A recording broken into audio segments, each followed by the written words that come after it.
Hello സുഹൃത്തുക്കളെ, നമസ്കാരം. എല്ലാവർക്കും നല്ലൊരു ദിവസം നേരുന്നു. പൂക്കളും പഴങ്ങളും ചെടികളും പൂത്തൊലിഞ്ഞ് നിൽക്കുന്ന തൊടികൾ ഇഷ്ടപ്പെടാത്തൊരു മനുഷ്യനുണ്ടാവില്ല.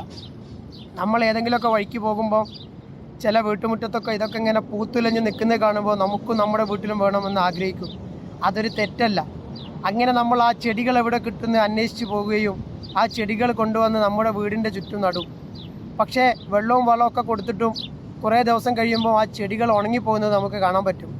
അപ്പോഴാണ് നമ്മൾ ശ്രദ്ധിക്കുക, ആ ചെടികളെ നശിപ്പിക്കുന്ന കളകൾ അതിൻ്റെ ചുറ്റും ഉണ്ട് എന്ന്. ഇതുപോലെയാണ് നമ്മുടെ ജീവിതവും. ഒരു കുട്ടിയും മോശക്കാരനായി ജനിക്കുന്നില്ല. ഒരു കുട്ടിയും മോശക്കാരനാവണമെന്ന് അവൻ്റെ മാതാപിതാക്കൾക്ക് താല്പര്യവുമില്ല, ആ കുട്ടിക്കും താല്പര്യമില്ല.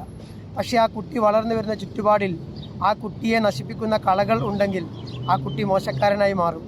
അതുകൊണ്ട് ഒരു കുട്ടിയെ വളർത്തുമ്പം ആ കുട്ടിയെ മാത്രം ഫോക്കസ് ചെയ്യാതെ അതിൻ്റെ ചുറ്റുപാടുമുള്ള എല്ലാ കാര്യങ്ങളും നമ്മൾ ശ്രദ്ധിക്കണം.